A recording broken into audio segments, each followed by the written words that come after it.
What's good, YouTube? And on Friday, I was lucky enough, I was blessed, some may say, to be able to watch the Dandadan premiere. And I wasn't going to talk about it until it all came out. And I kind of just wanted to wait until it was all done. And I thought about it. I had so much to say. I just have a lot to say. I got to get it out now, man. I just have to get it out now. Because if you know me, follow me on Twitter. If you see me in person, 3 times a week, I'm talking about Dandadan, bro. Mondadan. It's just, it's a routine. I have to. It's just a must at this point. So for me to be able to catch those 3 episodes, we have to talk. We just have to talk about it. It's a must. All right. I'm gonna try to keep it spoiler free. All right. I'm gonna tiptoe around some certain things best as I can. Right. I'm gonna try. I didn't say this was spoiler free. I may fuck up. And if I fuck up, I fuck up, bro. All right. The 3 episodes are great. The manga's great. There's just a lot going on in here. And if something comes out, it just comes out, okay? So you can't blame me. All right. But look, before I get into the episodes, let's start off with the interviews. Because if you didn't know, we had interviews before. Some people are hating on for some reason, which I've seen. And like in Japan, I don't know if people know in Japan, there is no like anime only thing, right? Like if you're an anime only here, it's because you just didn't like you're not reading the manga. Like in Japan, they're reading the manga of the things, you know. So like those interviews spoiling. You should have read the manga before you went into. It's not the movie's fault. Like I don't know why people are mad at it, but that's okay. As I was saying, we get the interviews, right? We get Yukinobu Tatsu himself, it's his editor, it's the director Yamashiro, and then we get the VAs for Momo and Karan. I don't remember their names, but I love them so much. I feel bad for not remembering their names because they're bro. Oh, let's get fucking into it, bro. Because like just the VAs, the interviews between the VAs alone, bro.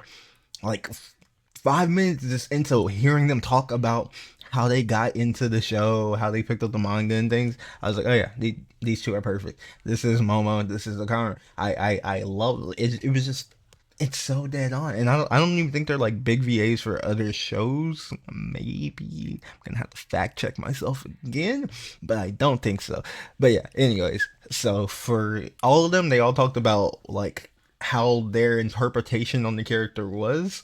And for Momo's VA, she's talked about how she like idolized Momo and she kind of wanted to be like Momo because she liked that gyaru style, you know. She's like that fancy style, how they just do whatever they want, you know. She says whatever she wants. Momo's gonna stick to herself at the end of the day.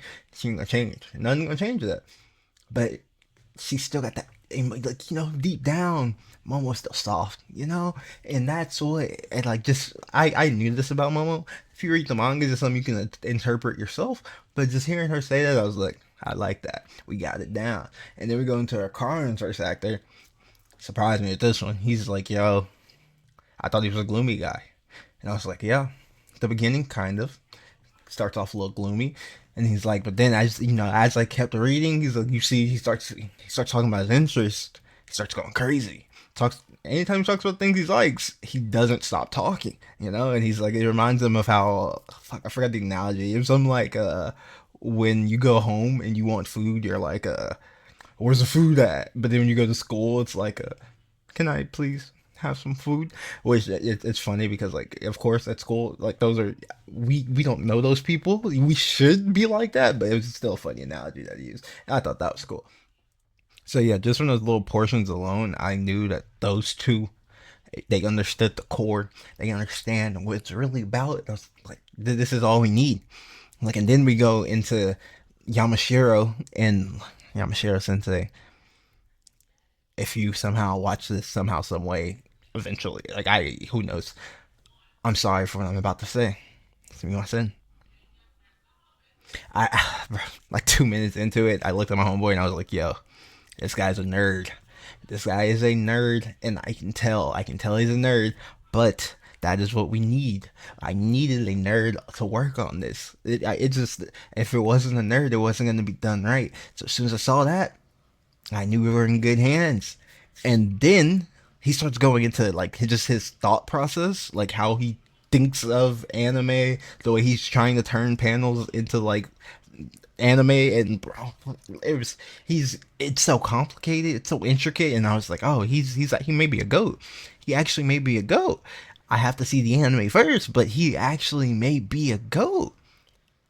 And honestly, he was talking about a storyboard he wants to do. I forgot. So if that ever happens one of these days down the line, because I'm pretty sure it may take forever. So if he ever finishes that and that's in a museum, or if that's like for sale or something, I would love to buy that because I know that this. Oh, bro, I hope they release these interviews someday for everyone to see because they were honestly like just 10 out of 10, 10 out of 10 interviews. And then lastly, we had Tatu Sensei himself and his editor, and they gave their thoughts on the anime and the manga. And the main takeaways I had from that was his editor saying that, well, Tatsu saying that he made his his editor made him read 100 rom coms to prepare, 100 rom coms to prepare for this, which just makes sense because he has it down now. I don't think he can fumble now. He's seen the fumbles. He's seen the highs. He's seen the lows. We're in good hands. I've known we were in good hands, but like now it's like all state. You know, everything's fine. We're in good hands. And another big takeaway for me was just the fact that you can see that Tatsu Sensei is just he's really trusting in what Yamashiro Sensei is doing behind this project. And I like because sometimes that can be really good, sometimes that can be really bad. And I was like, yo, is it going to make for a good anime? I can tell you now, of course it is. I'm stupid for thinking it wasn't, but going into it, it scared me a little bit. I was like, yo, he's trusting this man a lot, trusting them a whole lot. They showed the things that were like changing, and I was like, hey, it looks cool, but is it gonna hit the same way? And oh man, let's get into the episodes, man, because for 3 eps, I have 3 words. Oh my god. Oh my god, that's all I have, man. I look. We'll talk about the simple stuff first. The little baby stuff everybody wants to hear. OP, banger, musically, visually, banger. ED, banger, musically, visually. Like it just does the anime do the manga justice? Of course. Honestly, some scenes even for some scenes, I'm not gonna lie, it just oh man, I cannot wait until October. I cannot wait. But we'll talk about it later. We'll talk about it later. But yeah, the OST, the visuals, the character acting, it's there, and I'm gonna look. It's not we're not in the season yet. Fall season has yet to start. But I'm gonna go on a limb and say it's there, and it's probably there at the highest level that we will see throughout any anime coming out in the fall season because oh my god, like just oh my god, the team behind this cares so fucking much, and it, bro, bro, oh man, I just can't fucking wait. Like I said from the interviews, man, I knew the VAs were gonna be good. I knew they were like I knew it was perfect. I knew it was this great casting, but the passion that they put into the characters, just like to bring them to life the way that they did. Chef's kiss, man. Chef's kiss. That's all I can say. It was just great. And then now, I guess spoilers part. If you've seen it, you know what I'm talking about though. Or if you've read, you're going to know what I'm talking about. We have Turbo Granny, right? We have Serpos, and then we have spirit mediums, psychics. We'll put spirit mediums and psychics in the same category. Then we have other unknown aliens and yokais that will be introduced later on throughout the show, and will keep coming as far as I know. But yeah, and all of these four, we have 4 color schemes, and probably more than 4 color schemes. I think, hopefully, I'm hoping that every new introduced monster or yokai or alien or whatever just has a different colorway. And if they do that, it's going to be fucking amazing. But I don't know if they're gonna do that. Even if they don't, just Turbo Granny being red, Serpos are blue, Psychics are green, and the one monster that we see in these 3 episodes is black. But who knows if they're all gonna be black? Who knows how they're gonna do that? Like in the manga, like visually in the manga, everything was black, so it makes sense for this to be black. So I think that's why I'm really hoping. I'm just really hoping that everything changes, but just the way the colors intertwine with each other. Like if you know, spoiler once again incoming. But if you watched when they want Momo's bananas, and the phone starts ringing, and the way that the red comes out of the blue. You guys don't understand. You guys just don't understand, man. And you won't understand until October, and that's what makes me so fucking mad, man. It just makes me angry.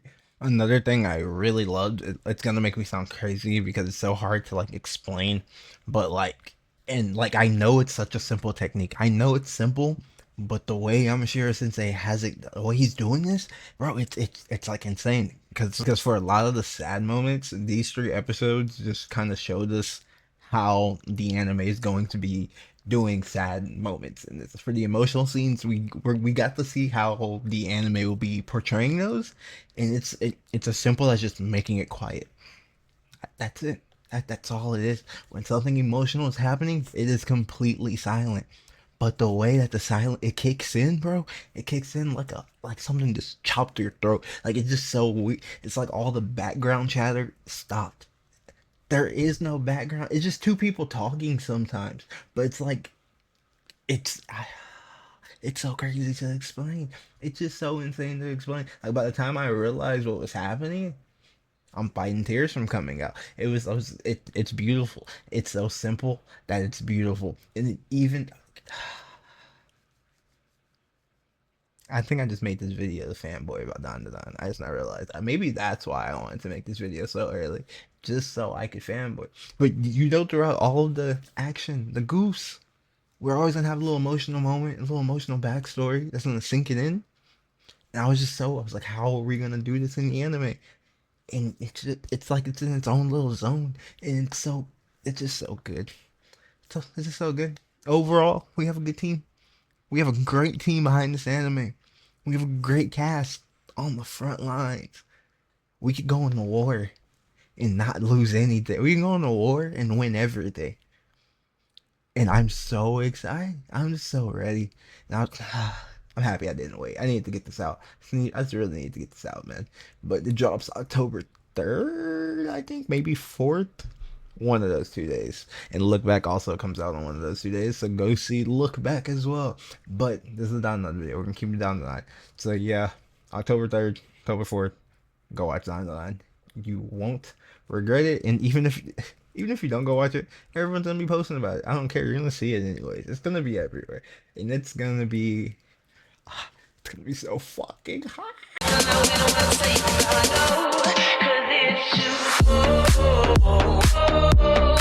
For you here.